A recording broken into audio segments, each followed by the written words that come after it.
America has a long history of placing an importance on education. America's education system was based on a biblical foundation. The Founding Fathers expected that foundation to remain in place. You can build on that foundation, but you don't go back and tear it down. The first education law in America was the Old Deluder Satan Act of 1647, laying the basis for public schools in America.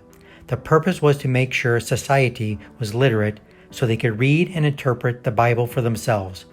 The law's intention was to thwart the deluder, Satan, in his goal. The Founding Fathers understood that this would create better citizens and in turn a better government. Dr. Benjamin Rush, known as the father of American education and signer of the Declaration of Independence, said that the only foundation for a useful education in a republic is to be laid in religion. Without this, there can be no virtue, and without virtue, there can be no liberty, and liberty is the object and life of all republican government. The only means of establishing and perpetuating a republican forms of government, Rush said, is the universal education of our youth in the principles of Christianity by the means of the Bible.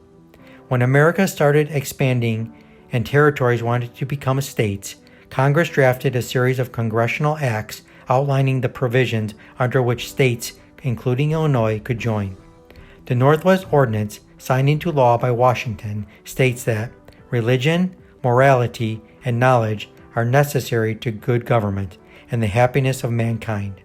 Schools and the means of education shall forever be encouraged. It was required for a state to use these series of building blocks, religion, morality, and knowledge, to frame their newly formed state and educate its citizens for a better government. The first textbook in America were primers. Primers ran from 1690 to the early 1900s.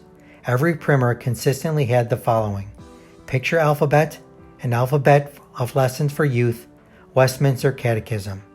Catechism was America's specific founding teaching method. This method teaches children to question and think through an issue. It promotes understanding and comprehension. Today, children are taught to regurgitate facts. In the early 1900s, Rockefeller started the Rockefeller Foundation. He wanted to produce better workers for the factories, not better thinkers, so the method of teaching was changed. America has been on a downward trend since.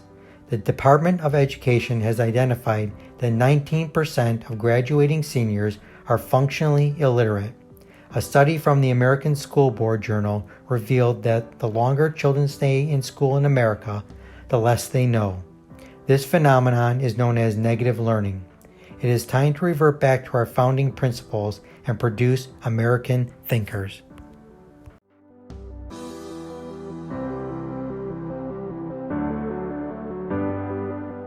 I'd like to give you a little snapshot of where we started and where we are now by comparing some selected pages from a first grade primer used to teach the alphabet in the 1800s and the book Gay BCs, an alphabet book written for children in 2019. I'm going to go back and forth between the two books. You'll probably be able to tell which one is which. B is the book, which to guide us is given. Though written by men, the words came from heaven. B is for buy. You can shout it out loud. I like boys and girls, and that makes me proud. C is for Christ, whom for sinners was slain. By him, oh, how freely salvation we gain. C is for coming out. You're ready to share what you feel deep inside. It's okay to be scared. D is the dove with an olive leaf green, returning in peace to the ark she is seen. D is for drag. You can strut and dance in clothes that you love, dresses, heels, or pants. L is for Lydia. God opened her heart. What he had bestowed was her joy to impart. L is for lesbian. It's love and affection between two special girls who share a connection. P is for Peter, who walked on the wave, but sinking he cried, Lord, I perish, oh save.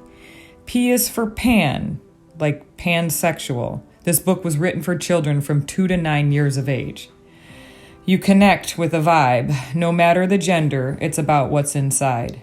T is for Timothy, taught in his youth to love and to study the scriptures of truth. T is for trans. It's a brave step to take, to live as the gender you know as innate. We used to teach children the alphabet via the framework of the biblical text, and now we think it appropriate to teach children the alphabet within the context of deviant sexuality. Well, it isn't appropriate. And we're now seeing the consequences of our obsession with all things profane.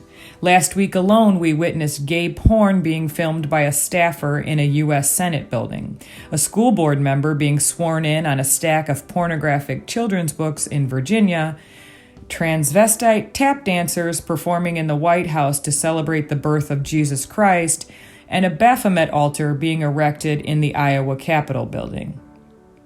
We as a society can actively choose to train our children in righteousness or lead them into depravity. I want to thank this board for your commitment to protecting Yorkville's children from materials, programs, and teaching strategies that never belonged inside of any school. That's why we elected you. Thank you for having the courage to stand against the pressure to dismantle the security of this generation.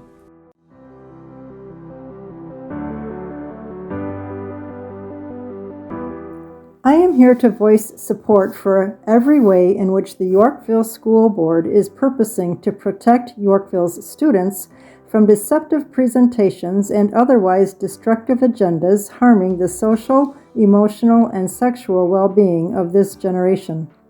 I believe it would be beneficial for you to become aware, if you are not already, of a 1963 congressional document which exposes the promotion of ideologies and practices so egregiously damaging to our children today. It is called the 45 Communist Goals. I will read from the nefarious list some which I think most pertinent to situations I imagine you face and most necessary to guard against or actively combat. Number 1. Get control of the schools. Use them as transmission belts for socialism and communist propaganda. Soften the curriculum. Get control of teachers' associations. Put the party line in textbooks. Number 2. Eliminate all laws governing obscenity by calling them censorship and a violation of free speech and free press. Number 3. Break down cultural standards of morality by promoting pornography and obscenity in books, including school books for young children. Number 4. Present homosexuality, degeneracy, and promiscuity as normal, natural, and healthy. Number 5.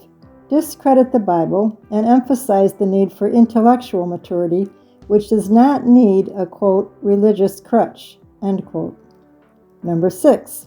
Eliminate prayer or any phase of religious expression in the schools on the ground that it violates the principle of, quote, separation of church and state, end quote.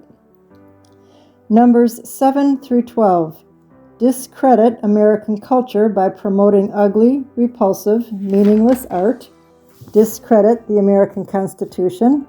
Discredit the American Founding Fathers. Belittle all forms of American culture and discourage the teaching of American history. Number 13. Discredit the family as an institution. Number 14. Emphasize the need to raise children away from the negative influence of parents. Attribute prejudices, mental blocks, and retarding of children to suppressive influence of parents. Number 15. Create the impression that students should rise up in violence to solve economic, political, or social problems using, quote, united force, end quote. Undoubtedly, you recognize that many of these communist goals have already infiltrated our schools and our culture in general. I believe that with the resolve of school boards and parents who want better for their children, and with the mighty help of the Most High God, who created the children and has good plans and a future for them, school atmospheres and educational vision can be cleansed and restored. May you be inspired and empowered to give yourselves to this endeavor, and God bless you as you do.